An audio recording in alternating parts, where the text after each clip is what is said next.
मास पुनीता, शुक्ल पक्ष अभिजित हरि प्रीता, मध्य दिवस अति शीत न घामा, पावन काल लोक विश्रामा।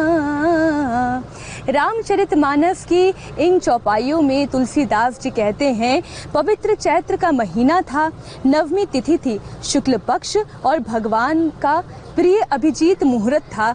दोपहर का समय था, ना बहुत ज़्यादा सर्दी थी ना बहुत ज़्यादा गर्मी थी, यानी हर किसी को शीतलता प्रदान करने वाला वो समय था।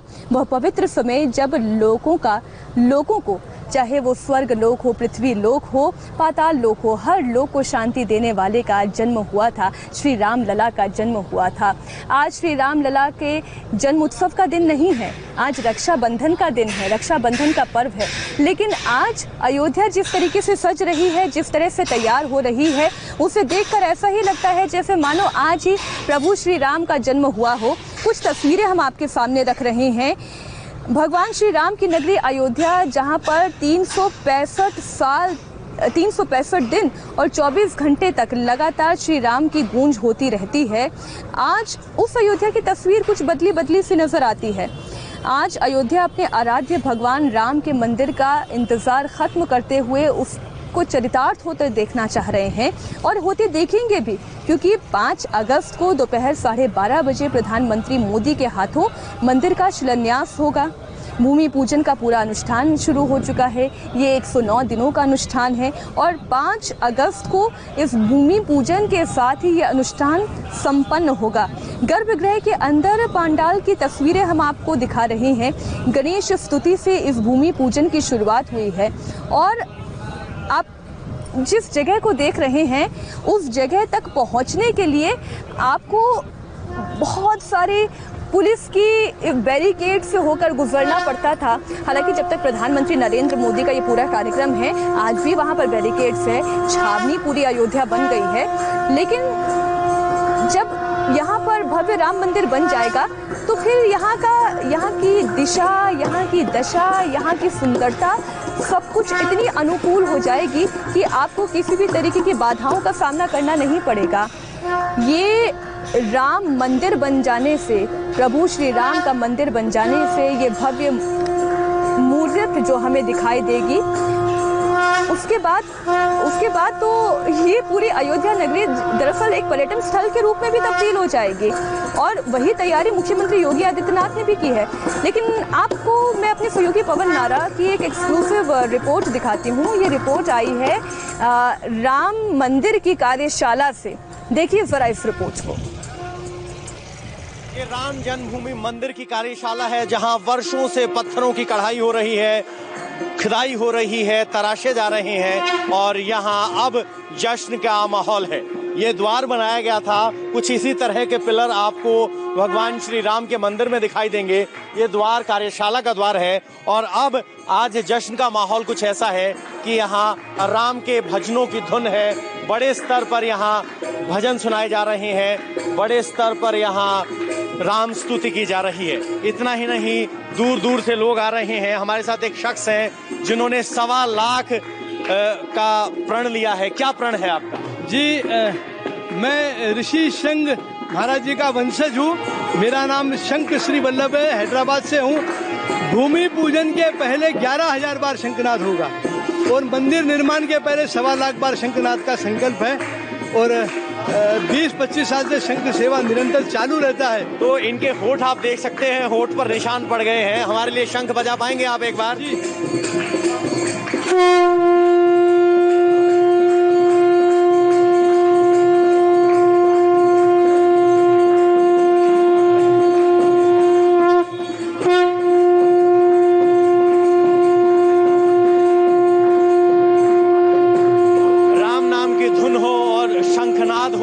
समझ सकते हैं माहौल किस तरह से भक्तिपूर्ण हो जाता है। इस कार्यशाला को भी फूलों से सजाया गया है और सजावट अभी भी जारी है। यहीं अयोध्या में सचमुच दीपावली वाली तस्वीरें हैं। जितना जश्न जोश दुनिया भर में दीपावली के दिन दिखाई देता है, वैसा ही कुछ अयोध्या में दिखाई दे रहा है। बस फर्क इतना है कि दीपावली के वक्त श्री राम 14 साल का वनवास काट कर आए थे, लेकिन अब की बार 5 दशक से ज्यादा का राम जन्मभूमि मंदिर का इंतजार खत्म हो रहा है और इसका जश्न यहाँ की हवाओं में, फिजाओं में, दोनों में सुना जा सकता है। कैमरामैन जहान शर्मा के साथ पवन नारा, इंडिया टीवी। जन्मभूमि कार्यशाला की रिपोर्ट आपने देखी और एक और ऐसी रिपोर्ट हम पवन नारा की आपको दिखाएंगे जो अपने आप में बेहद खास है। जन्मभूमि का द्वार, वो गेट जहां पर पहुंचना बहुत आसान नहीं है और वहां से रिपोर्ट करना तो और भी मुश्किल है। वहां से एक्सक्लूसिव तस्वीरें भेजी है पवन नारा ने, ये रिपोर्ट देखिए आप। 5 तारीख को होने वाले भूमि पूजन के लिए अयोध्या पूरी तरह से सज चुका है और पहली बार हम आपको राम जन्मभूमि तीर्थ के दर्शन करवाने जा रहे हैं।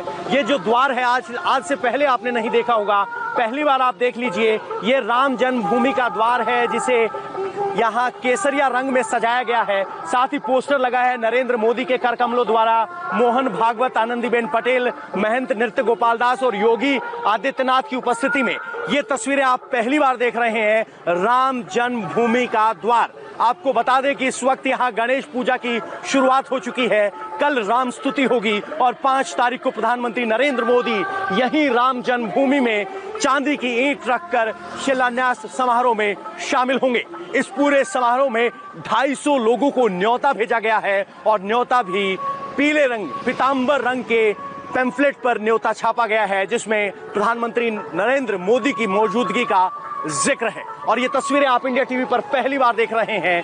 राम जन्मभूमि का वो द्वार जिस पर सबकी निगाहें टिकी हुई हैं। कैमरामैन जहान शर्मा के साथ पवन नारा, इंडिया टीवी, अयोध्या। 5 अगस्त की पूरी तैयारी हो गई है। आपने पवन नारा की रिपोर्ट देखी। अब मेरी सहयोगी इस वक्त नोएडा स्थित स्टूडियो में मौजूद हैं और वो ग्राफिक्स के जरिए पूरा कार्यक्रम आपको समझाएंगे कि 5 तारीख को दरअसल क्या क्या होने वाला है और कैसे होने वाला है। बिल्कुल मीनाक्षी, आपकी खूबसूरत प्रस्तुति लगातार हम ग्राउंड जीरो से तो देख ही रहे हैं। अब ग्राफिक्स के जरिए मैं स्टूडियो में ये समझाने की कोशिश करूंगी कि क्या पूरा संपूर्ण पूजन कार्यक्रम रखा गया है। तो कहते हैं कि किसी भी कार्यक्रम की शुरुआत गणेश पूजा के साथ होती है। तो वहां जो मीनाक्षी लगातार तस्वीरें दिखा रही हैं, तो गणेश पूजा से कार्यक्रम की शुरुआत हो चुकी है। इसके अलावा संपूर्ण पूजन कार्यक्रम कैसा होगा वो एक बार अपने दर्शकों को दिखा देते हैं। तो 3 अगस्त यानी कि आज का दिन और आधारशिला रखी जाएगी 5 अगस्त को, लेकिन भूमि पूजन के कार्यक्रम की शुरुआत हो चुकी है गणेश पूजा के साथ। मेरे सहयोगी पवन नारा ने वहां की तस्वीरें भी दिखाई थी। मीनाक्षी भी लगातार तस्वीरों के जरिए वहां बता रही हैं किस तरीके से कार्यक्रम का संचालन हो रहा है। 4 अगस्त यानी कल का दिन, कल की बात करें तो सबसे पहले रामार्चन पूजा वहां पर होगी। उसके बाद समस्त देवी देवताओं की पूजा की जाएगी, उनकी पूजा अर्चना आराधना की जाएगी और उसके बाद आएगा 5 अगस्त का वो दिन जिसका इंतजार कई सालों से था, यानी कि 500 सालों से इंतजार किया जा रहा था। अब इंतजार खत्म होगा क्योंकि अयोध्या में बनेगा भव्य राम मंदिर और 5 अगस्त की वो तारीख 12:30 बजे का, 12:15 बजे का वो वक्त जब 32 सेकंड का शुभ मुहूर्त है और प्रधानमंत्री नरेंद्र मोदी इस दौरान आधारशिला रखेंगे। इसके अलावा अयोध्या में आज क्या क्या पूरा कार्यक्रम रहने वाला है वो एक बार अपने दर्शकों को बता देते हैं। आप लगातार देख भी रहे हैं कि पूजन कार्यक्रम की शुरुआत हो चुकी है। पूजन कार्यक्रम की शुरुआत के बाद आज भगवान गणेश की पूजा की जा रही है और कहते हैं कि आप कोई भी कार्य करें, कोई भी शुभ कार्य करें, उसकी शुरुआत भगवान गणेश की पूजा से, उनकी वंदना से ही की जाती है। अयोध्या में अब से कुछ ही देर बाद यूपी के मुख्यमंत्री योगी आदित्यनाथ पहुंचने वाले हैं। वो वहां जो सारी व्यवस्थाएं की गई हैं, तैयारियां की गई हैं, उसका जायजा लेंगे, देखेंगे कि सभी चीजें अच्छे से और बेहतर तरीके से की जा रही हैं या नहीं की जा रही हैं। सुरक्षा व्यवस्था चाक चौबंद की गई है क्योंकि वीवीआईपी मूवमेंट रहेगा। प्रधानमंत्री नरेंद्र मोदी खुद पहुंच रहे हैं आधारशिला रखने के लिए, तो ऐसे में सुरक्षा व्यवस्था का भी जायजा वो लेते नजर आएंगे। अब आपको बताते हैं कि भूमि पूजन के दौरान क्या बड़ी बातें हैं जो वहां देखने को मिलेंगी। सबसे बड़ी बात,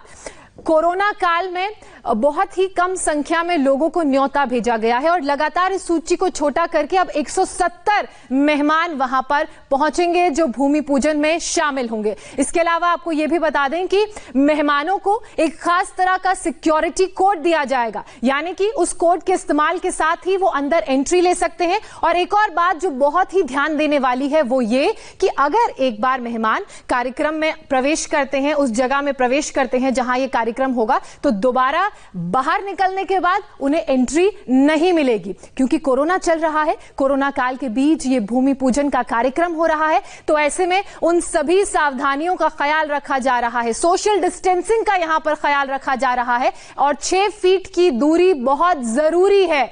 इसके अलावा 100 से ज्यादा नदियों का जल यहां पहुंचा है और हर कोई अपनी भागीदारी सुनिश्चित करना चाहता है। 1500 जगह से ये नदियों का जल यहां पर आया है।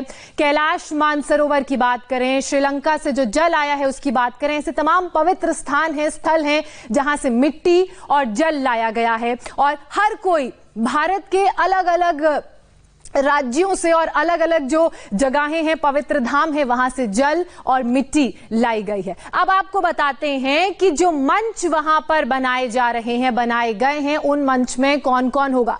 3 मंच होंगे और जो सेंटर में मंच होगा उस मंच में प्रधानमंत्री नरेंद्र मोदी होंगे। उसके अलावा यूपी की राज्यपाल आनंदीबेन पटेल होंगी, यूपी के मुख्यमंत्री योगी आदित्यनाथ होंगे, आरएसएस प्रमुख मोहन भागवत होंगे। इसके अलावा नृत्य गोपाल दास जी होंगे जो राम जन्मभूमि ट्रस्ट के अध्यक्ष हैं और इस पूरे कार्यक्रम का संचालन करेंगे चंपत राय जो राम जन्मभूमि ट्रस्ट के सचिव हैं और वो मंच पर ही मौजूद रहेंगे। और यहां पर भी सोशल डिस्टेंसिंग का खास ध्यान रखा गया है। जो 6 फीट की दूरी का हम जिक्र कर रहे हैं वो देखने को मिलेगी, इसलिए बड़े बड़े टेंट लगाए गए हैं और 3 टेंट इसलिए लगाए गए हैं क्योंकि 170 मेहमानों ने वहां पर पहुंचना है और इस शुभ मुहूर्त का, शुभ घड़ी का और ये जो शुभ कार्य होने जा रहा है उसका सब गवाह बनेंगे। तो मेरी सहयोगी मीनाक्षी जोशी लगातार राम की नगरी अयोध्या से सुबह से ही हमें अखंड कवरेज की एक तस्वीर दिखा रही हैं।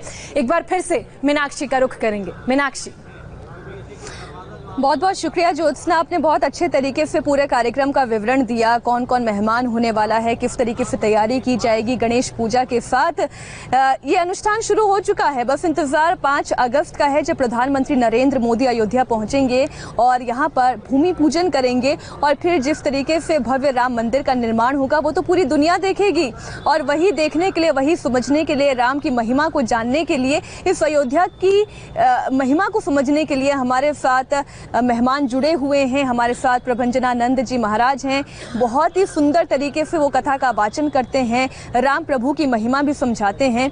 हमने राम के चरित्र के बारे में अलग अलग तरीके से हर पक्ष को समझा है, लेकिन हमें पहले उनके पिता को भी तो समझना जरूरी है।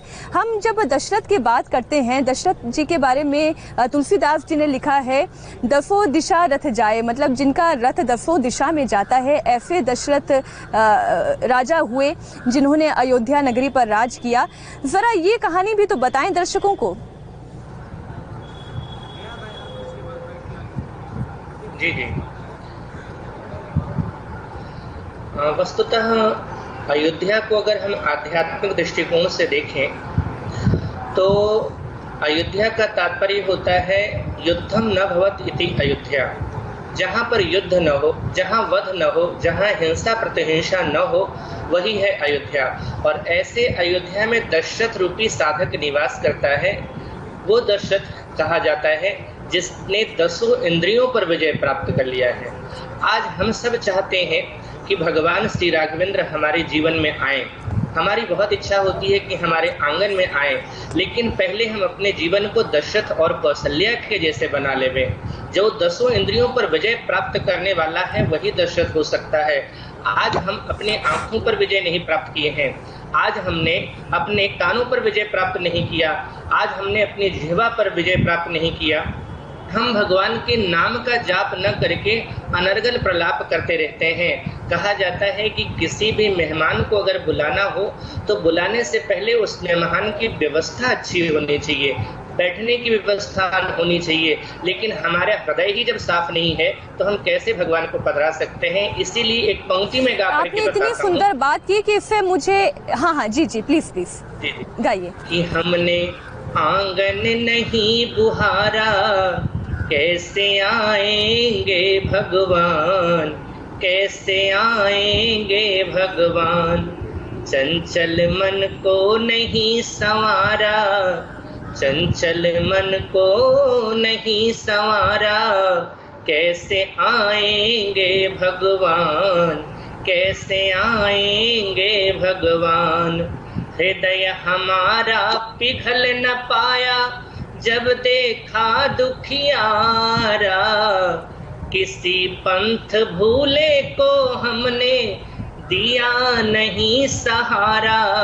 सूखी है करुणा की धारा, सूखी है करुणा की धारा, कैसे आएंगे भगवान, कैसे आएंगे भगवान। बहुत सुंदर। और ये तो कहा भी जाता है महाराज जी कि ये तो कहा भी जाता है, रामायण में ये कथा भी कहती है कि भक्त का मन साफ होना चाहिए।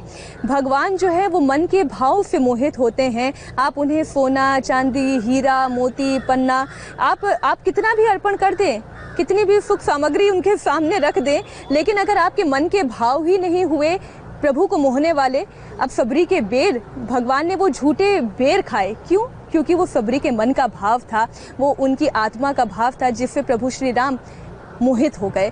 एक छोटे से ब्रेक के लिए हम रुक रहे हैं, हो रहे हैं फौरन हाजिर। हमारी ये अखंड कवरेज जारी है।